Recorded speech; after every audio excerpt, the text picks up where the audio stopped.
Well, the Chancellor, George Osborne, has warned that economic growth in Scotland would slow dramatically if there were a vote in favour of independence.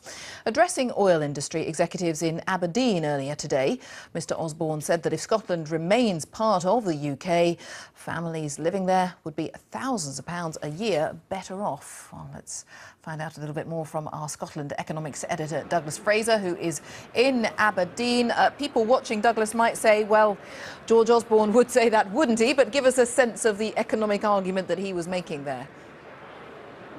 Well, the Chancellor earlier today was speaking to these oil executives at an event, it's worth saying, it's very, very important for one of the most successful sectors that there is in the British economy. This is a big event offshore Europe about technology, new technologies. Britain with a great deal of expertise sold around the world, exports deals being done here as well.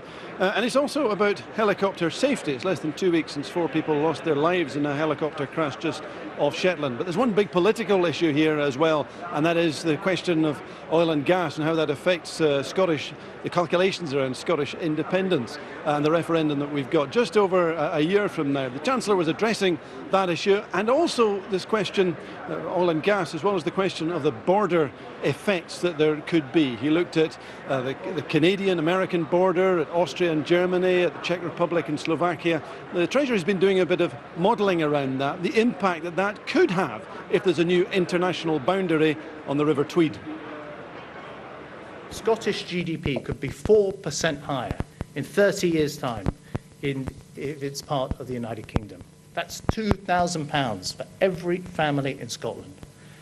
Put it another way, separate from the UK, create an international border, and the loss to every Scottish household will be £2,000. So we should think hard before Scotland exchanges a UK domestic market that works well for a new foreign export market that won't work as well. If it ain't broke, don't break it. Well, the SNP, Scottish Government, had a withering dismissal of the Chancellor's contribution to this debate today. It's looking across the North Sea to Norway, a small country which seems to have managed its oil wealth rather better than the United Kingdom has. These are more bogus claims from George Osborne, the latest instalment of Project Fear, the name the No campaign has given to itself. I don't think people in Scotland are going to take kindly to being lectured by a Tory Chancellor who's presided over cuts in real incomes over the time he's been in office.